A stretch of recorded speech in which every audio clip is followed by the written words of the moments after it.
Hi friends. It's time! It's time for the best and the worst of 2023.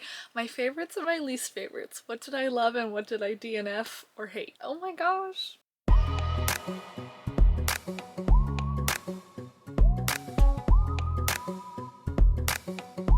I've been looking forward to this. So we'll talk about what I loved first because I have a whole list, and then we'll look through it and figure out what I hated. To start, this bookcase is 4 shelves full of books that I read this year because I read over 150, which was my goal. I say this year because I still have like 2 days left, but we'll talk about the best and the worst. Oh my gosh. Okay, so starting with the best. Oh, I'm so excited. I have my little list thingamabob, and we will go through the list starting with the first one, which is up here, and it is Vicious by V. Schwab.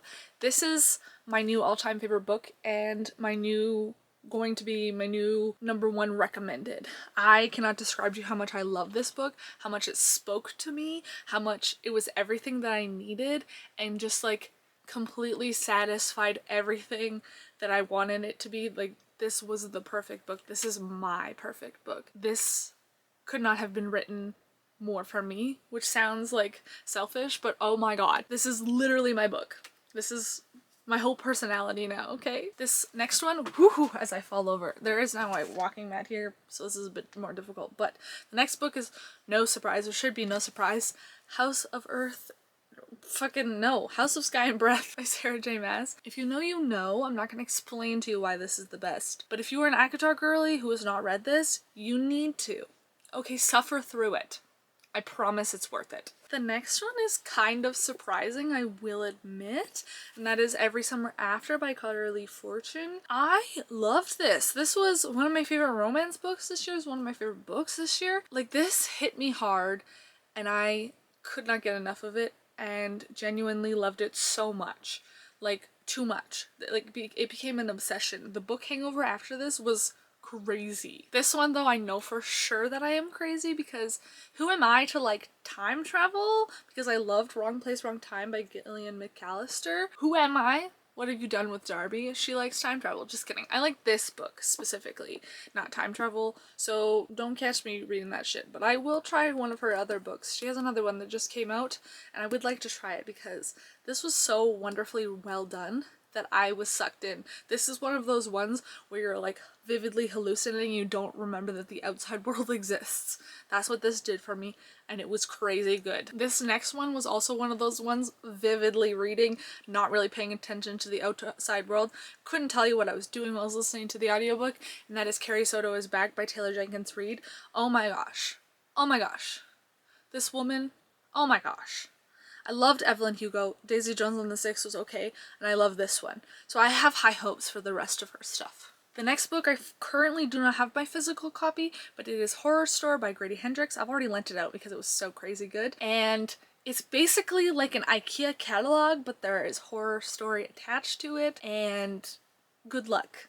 That's all I'm gonna say. It progressively just gets more and more horrific as it goes, and I loved it. It was so good. Another horror book that I loved, because I need to read more horror in my life, was Just Like Home by Sarah Gailey. Sarah Gailey is crazy incredible. I've read 2 books of hers, and both of them have made their way onto my favorite lists of the years that I've read them, so y'all need to hop on this train, because she is so good. Think Monster House serial killer. That's all this is. The next book I also don't have a physical copy for, which is weird because I feel like I should get one, and it is One Dark Window by Rachel Gillig, and I need to get on the second one. This was so good. It's like tarot cardy almost, with dark gothic and romance mixed in.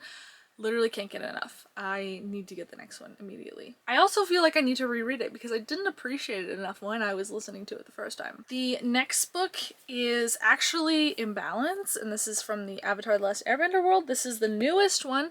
There's a whole bunch you have to read before this, so just don't hop right into this one. But this one is the one with Baby Republic City. Look at how cute it is. Before it was Republic City, it was called Cranefish Town. And this was so good and so cute, and I hope they continue on more. Shove it back in there. That's what she said. I think this is the only book on this list that I gave 4 stars, but the book hangover from this one was so real, and I would love way more from this universe and from these people, and that is The Lost Girls by Sonia Hartle. And holy shit, this is like the most beautiful vampire queer retelling, or not retelling, it's not retelling, what am I saying? It's a queer vampire romance, and the main character is like stuck with her hair crimped, which I think is hilarious. She was turned a vampire in like the 80s or 90s by this guy she thought was like in love with her, and then she basically just like has the worst vampire life ever until they decide to kill him. So it's fantastic. The next book I've also lent out, and that is Pillow Thoughts, which is a poetry collection. I'm sorry, I do not recall who it's by. Oh, I have it written down. What am I doing? Who's it by? Courtney Peppernill. And this book literally cured my depression. I was depressed for most of 2023, and then I read this book, and I felt so much better afterwards. This book saw me in a light that I didn't know that I needed to be seen and hear things, and it literally helped me so much that I lent it out to somebody else who kind of needed it. This next book was actually a surprise for me, and it is Deadly Education by Naomi Novik, and let me tell you, this was a surprise because I tried to read one of Naomi Novik's books earlier this year, and we'll get to that in a second, but I hated it, and I loved this one. This one is so good. Like, the vibes are there, it's dark academia, a little bit of romancy, but also not, because the main character doesn't give a fuck about anything, and it's terrifying. There's monsters, there's magic battles. Oh, it's so good. Like, I literally can't wait to get to the next one. The next book is Thunderhead by Neil Shusterman. This almost, it kind of does. Technically has middle book syndrome, just a bit. There's a lot of learning, a lot of exploration, a lot of development to get the plot where it needs to be, and then that ending happens and you're like, holy shit, crazy life, crazy story, I'm having a good time. So it's kind of like speed running through everything, isn't it? I have so much to talk about, I'm just going through it so quickly. But I have Vampires of El Norte by Isabel Canas. It's definitely not how you say her last name, and I know how to say it, and I've just completely blanked. But this, if you want a Western type vibe. Words are hard, apparently. Jesus. It's almost Western, but not really. It is about the war between Texas and Mexico when they were trying to be separate, and it's also a romance story with vampires mixed in, and they're actually scary vampires. And 10 out of 10. Just amazing. Like, y'all need to read this. Am I missing a book? Oh, no, it's right here. I'm just blind as a bat. Next up I have Book Lovers by Emily Henry. This is actually my favorite Emily Henry book that I've ever read. And this is the 3rd one. I read another one this year. Which one did I read this year? People We Meet on Vacation. But this one is a million times better, and it's all about books and bookshops and people who work in the book publishing industry. And oh, it's so good. I loved this inside view. This one is kind of obvious because I talk about this series a lot, and I'm not going to apologize for it because I love it a lot, but it is 9 Liars by Maureen Johnson. Maureen Johnson is a god for me at this point. I love it. The fact that she got me to like mystery novels is a feat within itself, but this series holds my soul. I hope that this one is no surprise because I was really excited to read it this year, and it's right up my alley, even though it deals with time manipulation, I guess. Maybe it wasn't right up my alley, maybe it is a surprise, but it is The Atlas 6 by Olive Blake. Oh my gosh. Learn how to speak, Darby. Anyways, this was crazy. I have the really pretty copy. I cannot wait for the 3rd one to come out. I have to read the 2nd one, but I'm also really excited for the 3rd one to come out. 10 out of 10. Amazing. Y'all need to read this. The dark academia life is real for me this year. I also hope that this one is no surprise, but I loved Words of Radiance by Brandon Sanderson. This is everything I could have hoped and dreamed after reading The Way of Kings, and I should have gone to it earlier. But Jesus, it took me forever to read. Or it feels like forever. It probably took me about a month and a half. A month and a half? It took me almost 2 months. Maybe 2.5 months. It was a long time it took me to read this. But it took me like 3 years to read The Way of Kings. So, better than that. Hopefully I'll do better on the 3rd one and read it as fast as possible. But this was everything that I wanted. And last, but certainly not least, we have The Prison Healer by Lynette Noni. This was pretty good. It was a good, solid 4-star book up until the last page. And then it was a 5-star for me. Oh my god. I cannot even begin to describe the joy that I got from that last page. The gasp that erupted from me, and I had to sit there in silence and contemplate my life's thoughts for the rest of the night because I couldn't process anything after that, and that's when you know it's good. So those are my favorites. I hope that was good. I hope you liked it. Now we're gonna go through my least favorites, which I don't have a list for, so we're just winging this. What did I hate? What did I DNF? We will find out. And there's a bunch on the top there that I have to get down, which I don't know if I can do. Starting with books that I read. Let's see. Okay, so we got 3 so far. Written in the Stars. I got halfway through this before I DNF'd it. If I didn't read this all in one go or listen to it all in one go, which is what I was doing, I was not gonna finish it. And I stopped halfway through and then I knew I wasn't gonna finish it because this is terrifying. This is more real life than I was ready for. Not the cute romance that I thought it was gonna be. It's not meant for me because it's meant to... I don't know, how do I describe this? It was not meant for my specific audience as a white person.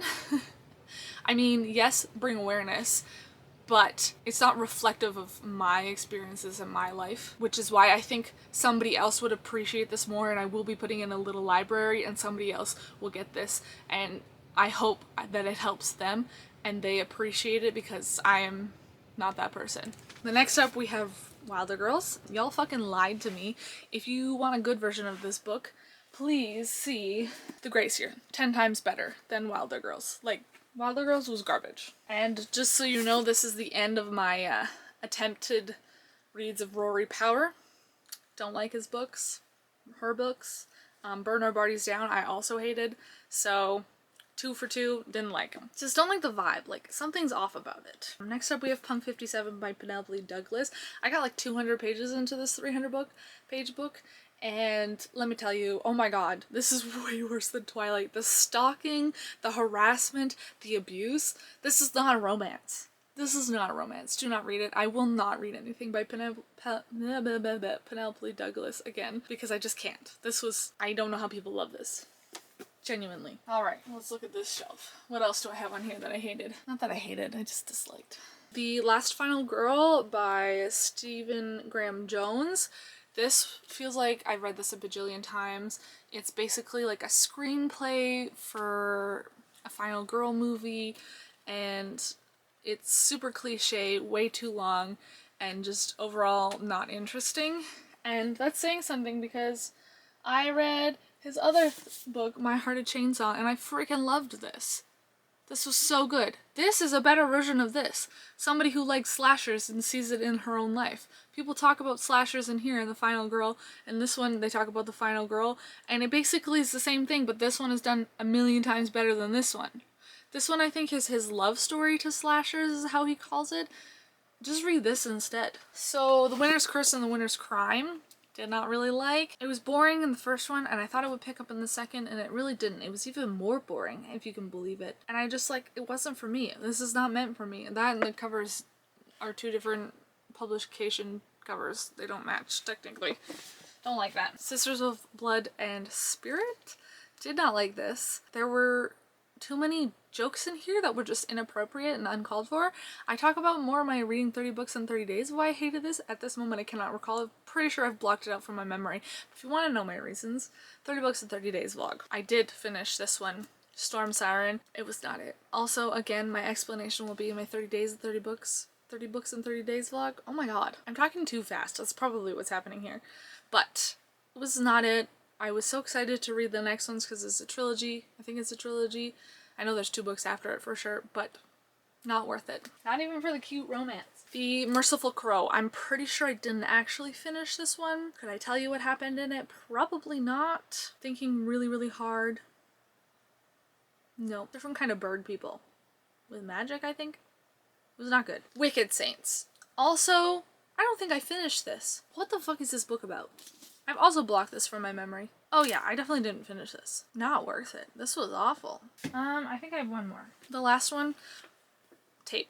I got 50 pages in this before I gave up. All the rest of them that I DNF'd, I read a huge chunk before I DNF'd. This was the weakest link because it was hard to read. Every time somebody's talking, there's a little dash, and then it just says, blah, blah, blah, he said, blah, blah, blah. And there's no quotations. And it was just generally really hard to understand or read, and I was not into it. Those are the best and the worst. Thank you for watching. Please tell me if I insulted one of your favorite books. I would love to know. But other than that, I hope this video was enjoyable. I hope you all had a good 2023 with more favorites than least favorites. I think I had more favorites than least favorites. I think I did pretty good. Thank you so much for coming to this video, and I hope you have all a great day. Goodbye!